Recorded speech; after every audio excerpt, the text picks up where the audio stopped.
L'Arménie. Le drapeau arménien est composé de trois bandes de longueur égale, rouge, bleu et orange. La définition officielle de ces couleurs, selon la constitution arménienne, est la suivante. Le rouge signifie le haut plateau arménien, la lutte continue pour la survie et le maintien de la foi chrétienne, de l'indépendance et de la liberté. Le bleu représente la volonté du peuple arménien de vivre sous un ciel paisible, et l'orange, le talent créatif et la nature travailleuse du peuple arménien. Certains vous diront que le rouge représente aussi le sang du 1,5 million d'Arméniens tués lors du génocide arménien au début du XXe siècle, et que le orange est aussi la couleur de l'abricot, le fruit national. Bon, très bien, maintenant on va parler des frontières. L'Arménie est un pays enclavé situé dans la région du Caucase en Eurasie. Le pays est bordé par 4 autres pays dont 2 seulement ont des frontières ouvertes. On en dira plus à ce sujet dans quelques instants.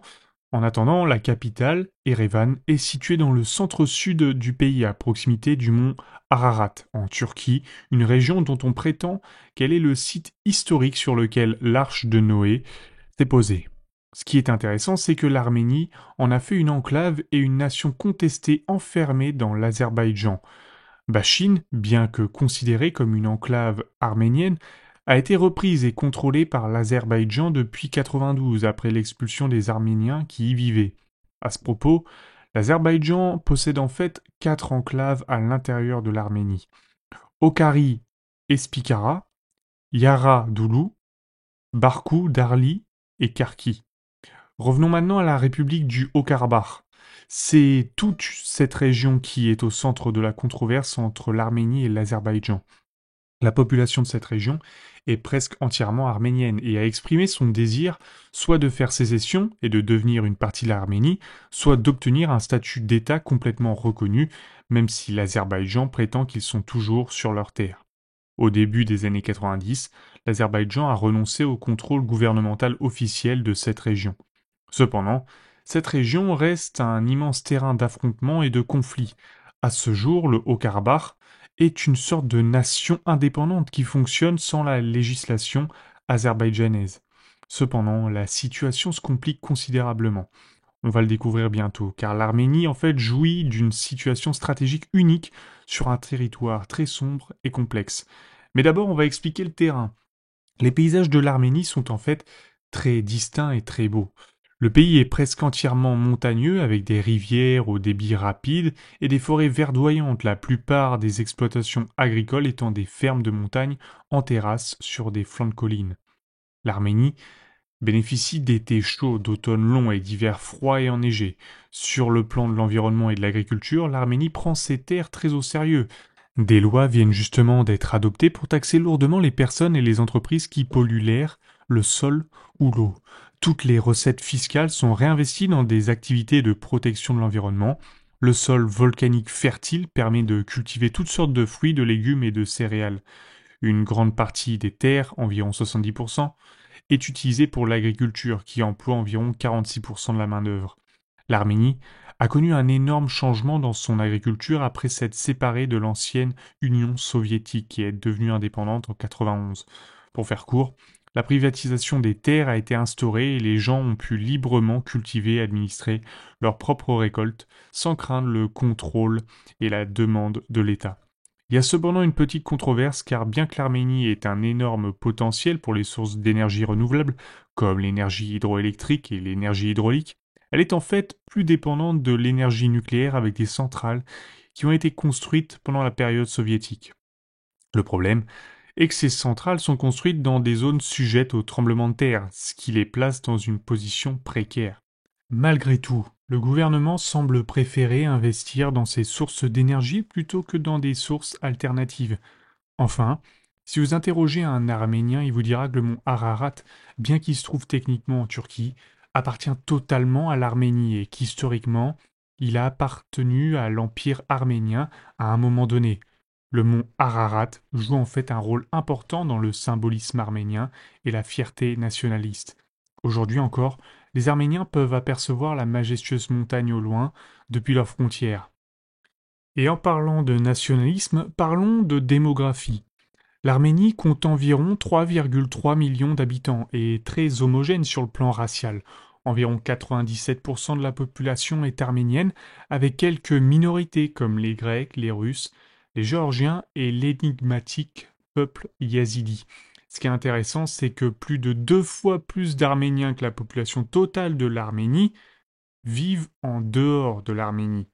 Donc on estime environ que 8 millions d'Arméniens vivent en diaspora dans le monde entier, principalement à cause du génocide arménien.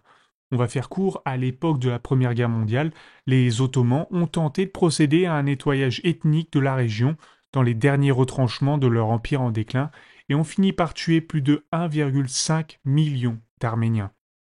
Ça a provoqué un afflux d'Arméniens qui ont quitté l'Arménie par peur, et à ce jour, de nombreuses communautés arméniennes sont réparties dans le monde entier, notamment en Russie, en Iran, en France et aux États-Unis.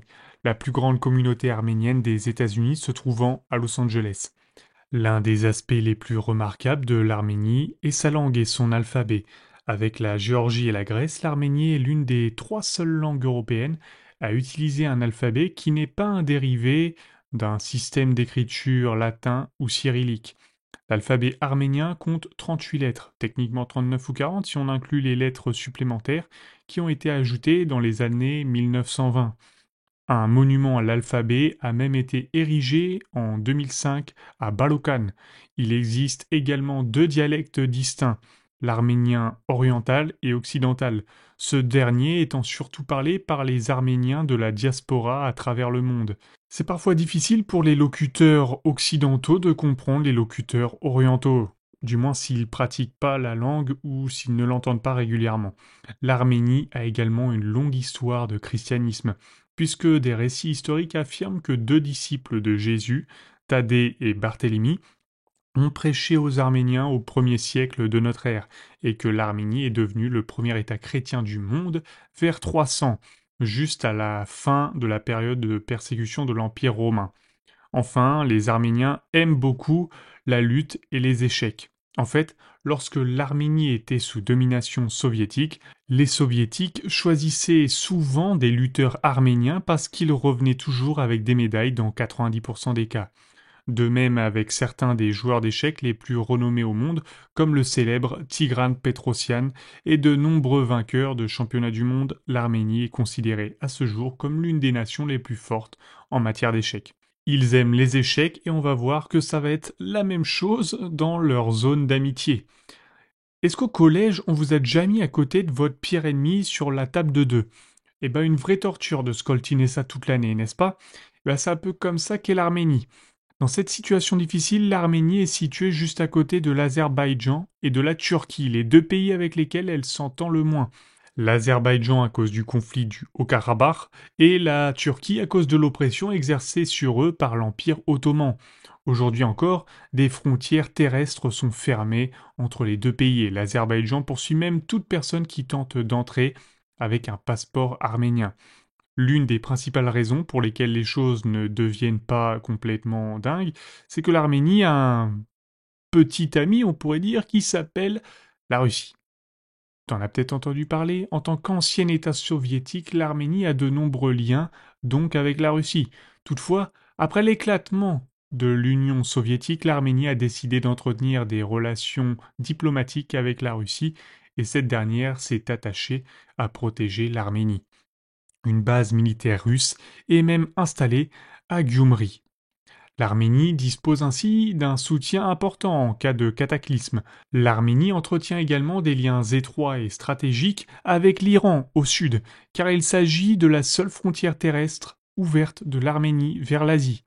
Malgré leurs différences religieuses, les 2 pays s'entendent très bien et partagent une longue histoire culturelle qui remonte à des milliers d'années. Les Géorgiens et les Arméniens sont des âmes sœurs depuis le premier jour et partagent également une histoire et une culture lourde. Ils s'apprécient, mais il y a un peu de tension là-dedans, car l'Arménie est toujours amie avec la Russie, qui est récemment entrée en guerre avec la Géorgie à propos de la région de l'Ossétie du Sud. Cette situation met l'Arménie à rude épreuve sur le plan économique, car la Géorgie était la seule voie d'accès terrestre de l'Arménie à l'Europe, Et après la guerre, la Russie a mis en place un blocus sur la Géorgie. Apparemment, les deux bons amis de l'Arménie ne s'entendent pas entre eux. En revanche, en ce qui concerne la Grèce, l'Arménie et la Grèce s'apprécient beaucoup. Les Arméniens sont les bienvenus en Grèce. Ils sont accueillis à bras ouverts, il en va de même pour les Grecs en Arménie. C'est comme si les deux se disaient: Hey, t'as reçu une éducation chrétienne orthodoxe? Bah, moi aussi. Hey, est-ce que t'as un langage unique, t'es distinct, qui est pas basé sur un dialecte indo-européen? Bah, moi aussi. Est-ce que t'as été persécuté et que tu détestes toi aussi les Ottomans? Bah, moi aussi. En bref, aujourd'hui encore, il est pas rare de trouver des couples et des familles dont l'un des parents est arménien et l'autre est grec. Et voilà, c'est tout pour aujourd'hui. On se dit à une prochaine fois pour un prochain pays.